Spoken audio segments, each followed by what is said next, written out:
Megastar Chiranjeevi, Akkineni Nagarjuna కలిసి నటిస్తే నాకైతే మాత్రం చూడాలని ఎప్పటినుంచో ఉందండి. ఎందుకంటే ఈ 2 కుటుంబాలు గూడా ఎంత స్నేహభావంగా ఉంటాయంటే, ఒక రక్త సంబంధం అంటే అన్నా, తమ్ముళ్ళు నిజంగా ఎలా ఉంటారో, మెగాస్టార్ చిరంజీవి గారు, అక్కినేని నాగార్జున గూడా అదే విధంగా ఉంటారనమాట. ఈళ్ళే కాకుండా ఈ 2 కుటుంబంలో ఉన్న పిల్లలు గూడా నాగ చైతన్య, అఖిల్. మెగాస్టార్ చిరంజీవి గారికి ముద్దుల కొడుకు రామ్ చరణ్. ఈళ్ళు గూడండి ఒక అన్నా, తమ్ముళ్ళు ఏ విధంగా అయితే ఉంటారో, ఈ 2 కుటుంబాలలో ఉన్నవాళ్ళు గూడా అంత అనుబంధం అనేది ఈ 2 కుటుంబాలకు ఉంటాయన్నమాట. మరి ఈళ్ళిద్దరూ కలిసి ఇంతవరకు ఏ సినిమాలో గూడా నటించలేదన్నమాట. మెగాస్టార్ చిరంజీవి, అక్కినేని నాగేశ్వరరావు గారితో కలిసి నటించిన సినిమా ఉంది. ఆ సినిమా పేరేంటంటే ఈ సందర్భం బట్టి గుర్తు రాట్లేదు. 'మెకానిక్ అల్లుడు'. 'మెకానిక్ అల్లుడు' సినిమాలో ఈళ్ళిద్దరూ కలిసి నటించారు గానీ, మెగాస్టార్ చిరంజీవి, అక్కినేని నాగార్జున ఈళ్ళిద్దరు కలిసి ఇంతవరకు గూడా ఏ సినిమాలో గూడా నటించలేదండి. మరి ఈళ్ళిద్దరూ కలిసి నటిస్తున్నారు అనే వార్త ఈ మధ్యలో సోషల్ మీడియాలో చాలా ఎక్కువైపోయిందనమాట.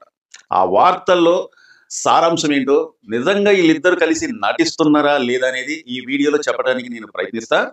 నాకు తెలిసిన సమాచారం అనేది మీకు అందిస్తా.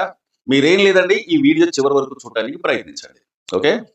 అయితే నిప్పు లేనిదే పొగ లేదని చెప్పి పెద్దలు ఒక మాట అంటా ఉంటారు. సోషల్ మీడియాలో వచ్చే కథనాలు మొత్తం గూడా మనం కొట్టేయాల్సిన అవసరం లేదండి. ఎందుకంటే ఇంతకు ముందు వాళ్ళెవ్వరు గూడా లీక్ చేయని వార్తలు గూడా సోషల్ మీడియాలో నిజమైన సందర్భాలనేది ఎన్నో ఉన్నాయన్నమాట. కాబట్టి ఈ వార్తల్లో నిజముందా అంటే, నాకెందుకో మాత్రం నిజముందనే నేను అనుకుంటున్నానన్నమాట. అంతే కాకుండా ఈ మధ్య కాలంలో మల్టీ స్టార్ మూవీస్ రావాలి, అగ్ర హీరోలు గూడా కలిసి నటించాలని చెప్పి చాలా మంది డిమాండ్ చేస్తున్నారనమాట. అంటే చాలా మంది డిమాండ్ చేస్తున్నారంటే, అంటే చూడాలని ప్రతి ఒక్కరికి ఉంది. అగ్ర హీరోలు కలిసి నటిస్తే చూడాలని చెప్పి ఎవరికుండదండి? నాకు తెలియకడుగుతాను, ఎవరికుండదు? ప్రతి ఒక్కరికి కూడా ఉంటదనమాట. ఎందుకంటే ఇంతకు ముందు కూడా కొన్ని మల్టీ స్టార్ సినిమాలనేది వచ్చినాయి. మళ్ళీ ఎందుకో గ్యాప్ వచ్చింది. మళ్ళీ అడపా తడపా ఆ మల్టీ స్టార్ సినిమాలనేది వస్తున్నాయన్నమాట. కానీ మల్టీ స్టార్ మూవీస్ చేయాలంటే వెంకటేష్ గారి తర్వాతేనండి. 'సీతమ్మ వాకిట్లో సిరిమల్లె చెట్టు' సినిమాలో మహేష్ బాబుతోని కూడా వెంకటేష్ గారు నటించారనమాట. అంతేకాకుండా వరుణ్ తేజతోనే 'F21', 'F22' ఈ సినిమాలలో కూడా నటించిందనమాట. అంతేకాకుండా పవన్ కళ్యాణ్ గారితో కూడా 'గోపాల గోపాలం' సినిమాలో కూడా నటించిందనమాట. అంతేకాకుండా ఈ సంవత్సరంలో వచ్చిన 'మనశంకర వరప్రసాద్' సినిమాలో కూడా మెగాస్టార్ చిరంజీవి గారు, విక్టరీ వెంకటేష్ గారు కలిసి నటించి కలిసి నటించిన ఆ సినిమా మరి ఎంత పెద్ద బ్లాక్ బస్టర్ హిట్ అయిందో మనందరికీ తెలుసనమాట. దాదాపు 375 కోట్ల రూపాయలు కలెక్షన్ చేసి, నిజంగా ఇలాంటి సినిమాలు రావాలి, మల్టీ స్టార్ సినిమాలనేది రావాలి, ప్రతి ఒక్క ప్రేక్షకుడు గూడా మల్టీ స్టార్ సినిమాలనేది కోరుకుంటున్నారని చెప్పి చాలా మంది అలాంటి సినిమాల కోసం ఎదురు చూస్తున్నారన్నట్టుగా ఆ కలెక్షన్‌లు చూసిన తర్వాతే అర్థమైందనమాట. అంతేకాకుండా అనిల్ రావిపూడి దర్శకత్వంలో ప్రారంభం అంటే షూటింగ్ జరుపుకుంటున్న చిత్రం విక్టరీ వెంకటేష్, కళ్యాణ్ రామ్ కలిసి కూడా నటిస్తున్నారండి. ఒక అగ్ర హీరోలల్లా నాకు తెలిసినంత వరకైతే మాత్రం ఇందాక మొదట్లో చెప్పినట్టుగా ఏ హీరోతోనైనా సరే పోటీ పడి అది యంగ్ హీరోనా? లేకపోతే కొత్త హీరోనా? లేకపోతే సూపర్ స్టార్ లాంటి హీరోనా? ఆ హీరో, ఈ హీరో అంటూ ఏమీ లేకుండా సీనియర్ హీరోలతో సహా కూడా కలిసి నటించడానికి నేను నటించగలనని చెప్పి వెంకటేష్ గారు మాత్రం చాలా మంది హీరోలతో కలిసి నటించారనమాట. ఈ వరుసలోనైతే మాత్రం విక్టరీ వెంకటేష్ గారి ముందరుంటారని చెప్పుకోవచ్చు అనమాట. మరి అదే విధంగా మెగాస్టార్ చిరంజీవి, అక్కినేని నాగార్జున కలిసి నటిస్తే చూడాలని ఇప్పుడు చాలా మంది అనుకుంటున్నారనమాట. వీళ్ళిద్దరూ కలిసి ఇంతవరకు స్క్రీన్ అనేది పంచుకోలేదు కాబట్టి ఇలాంటి సినిమాలు కూడా రావాలని చెప్పి నేను అనుకుంటున్నా, మెగా అభిమానులు అనుకుంటున్నారు, అలాగే అక్కినేని అభిమానులు కూడా అనుకుంటున్నారనమాట. మరి ఈ వార్తల్లో నిజముందా అని చెప్పి మనం ఒకసారి మాట్లాడుకునేటట్లయితే, ఈ వార్త అధికారికంగా ఇంతవరకైతే ప్రకటించలేదు గానీ, సోషల్ మీడియాలో ఈ వార్త అనేది బాగా చక్కర్లు కొడుతుందండి. ఎందుకంటే ఇలాంటి సినిమాలు రావాలి, ప్రతి ఒక్క హీరో కూడా కలిసి నటిస్తే బాగుంటది, చూడాలని ఉందని చెప్పి చాలా మంది వాళ్ళ అభిప్రాయాన్ని కామెంట్ ద్వారా తెలుపుతున్నారండి. ఈ విషయంలో మాత్రం నాకు తెలిసినంత వరకు మన టాలీవుడ్‌లో ఉన్న హీరోలు కాస్తంత వెనకబడ్డారని చెప్పుకోవచ్చనమాట. మనం ఒకసారి బాలీవుడ్‌కెళ్ళినట్లయితే, బాలీవుడ్‌లో ఉన్న హీరోలు చాలా మంది కూడా కలిసి నటించిన చిత్రాలనేది చాలా ఉన్నాయన్నమాట. ఆ సాంప్రదాయం అనేది బాలీవుడ్‌లో ఎక్కువ నడుస్తా ఉంటది. ఎందుకంటే మల్టీ స్టార్ సినిమాలు రావాలంటే బాలీవుడ్ తర్వాతే. ఒక హీరో, ఇతర హీరోలు కాదు. నాకు తెలిసినంత వరకు కొన్ని సినిమాలలో 5గురు హీరోలు కూడా కలిసి నటించిన చిత్రాలనేవి ఉన్నాయన్నమాట.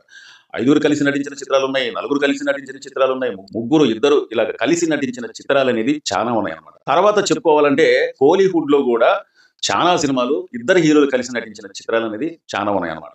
అంతేకాకుండా ఇప్పుడు సూపర్ స్టార్ రజనీకాంత్ గారును, కమల్ హాసన్ గారు కలిసి నటిస్తున్న చిత్రం గూడా ఒకసారి అర్థం చేసుకోవాలన్నమాట. అక్కడ ఏంటంటే కథ, కథ అనేది డిమాండ్ చేస్తే చాలండి. అసలు ఆ పాత్ర, ఈ పాత్ర లేదా నేను రౌడీనా, లేకపోతే గూండానా, లేకపోతే హీరోనా ఇలా అంటూ ఏమి లేదు. కొన్ని పాత్రలు ఎలా ఉంటాయంటే ఆ స్టోరీకి తగ్గట్టుగా హీరో కన్నా ఎక్కువ హీలన్‌గా నటిస్తేనే ఆ పాత్ర అనేది పండే పాత్రలు గూడా చాలా ఉన్నాయన్నమాట. ఇలాంటి సాంప్రదాయం అంటే మల్టీ స్టార్ సినిమాలు రావాలని చెప్పి మన టాలీవుడ్‌లో ఉన్న అభిమానులు అంటే ఆల్ హీరో అభిమానులు మొత్తం గూడా కోరుకుంటున్నారన్నమాట. ఆ రోజనేది రావాలి. అందరు హీరోలు కూడా కలిసి నటించాలి అని చెప్పి చాలా సార్లు చాలా మంది కోరుకుంటున్నా గానీ మన తెలుగు హీరోలు మాత్రం ఆ విషయంలో చాలా వెనకబడ్డారని చెప్పుకోవచ్చన్నమాట. రాజమౌళి దర్శకత్వంలో ఇంతకు ముందు వచ్చిన 'త్రిబుల్ ఆర్' సినిమా మరి ఎంత పెద్ద బ్లాక్ బస్టర్ హిట్ అయిందో మనందరికీ తెలుసన్నమాట. నాకు తెలిసినంత వరకు రాజమౌళి ఇద్దరు అగ్ర హీరోలను చూపించే విధానం ఎలా ఉందంటే నిజంగా 2 సింహాలు కూడా పోరాడుతున్నాయా అన్నట్టుగా అనిపించిందనమాట.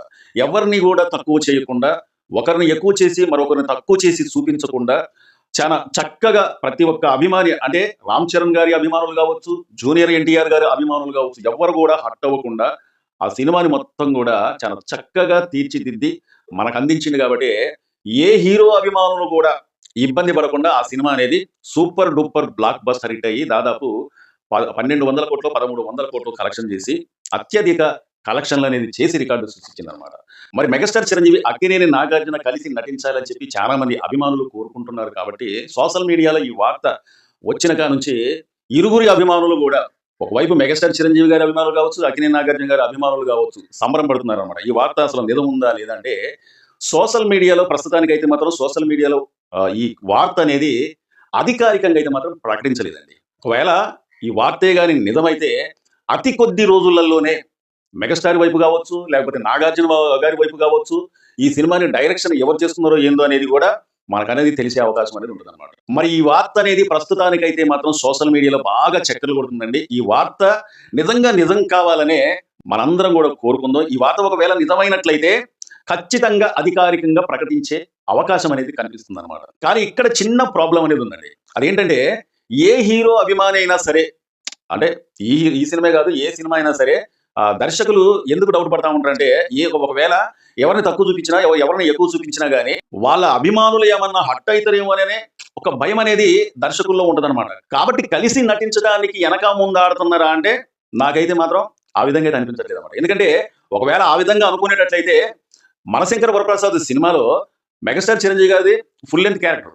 మరి ఎక్కడో దగ్గర ఒక అరగంట ఇక సినిమా అయిపోయింది. ఒక అరగంట ముందు విక్టరీ వెంకటేష్ గారు కనిపించిన తర్వాత ఆ సినిమా మొత్తం అలా తీసిపోయిందనమాట. మరి విక్టరీ వెంకటేష్ గారిని ఏమైనా తక్కువ చేసి చూపించారంటే అదేం లేదండి. చిరంజీవి గారికి ఎంత సముజ్జి క్యారెక్టర్ వెంకటేష్ గారు కూడా ఇచ్చారనమాట. అంతేకాకుండా వీళ్ళిద్దరికి కూడా కలిసి ఒక పాట అనేది ఉందన్నమాట. ఏంది బస్సు సంగతి అదిరిపోయింది సంక్రాంతి. అసలు నిజంగా ఆ పాట ఒక అగ్ర హీరోలు కలిసి డాన్స్ చేస్తా ఉంటే ఈ 2 కళ్ళు కూడా సరిపోలేదన్నమాట. అంత బాగా ఆ పాట అనేది చిత్రీకరించారన్నమాట. ఆ పాట ఆ థియేటర్‌లో వస్తా ఉంటే ఇక అభిమానుల ఉత్సాహానికి, ఆనందానికి హద్దులు లేకుండా పోయాయి. మరి ఈ వార్త నిజమవ్వాలని చెప్పి నేను అనుకుంటున్నాను. మరి మీ అభిప్రాయం ఏంటో కింద కామెంట్ బాక్స్‌లో తెలపండి. అలాగే ఈ వీడియోకి ఒక లైక్ చేయండి. మా వీడియోని చాలా మంది చూస్తున్నారు కానీ సబ్స్క్రైబ్ చేసుకోకుండా చూస్తున్నారు. మీరు సబ్స్క్రైబ్ చేసుకుంటే మమ్మల్ని ఎంకరేజ్ చేసినట్టు లెక్క. మీరు సబ్స్క్రైబ్ చేసుకోవడం వల్ల మీకు ఒక్క రూపాయి కూడా ఖర్చు అయ్యేదేం లేదు. మా వీడియో నచ్చితే సబ్స్క్రైబ్ చేసుకోండి. మరో వీడియో కోసం ఎదురు చూడండి. Thank you.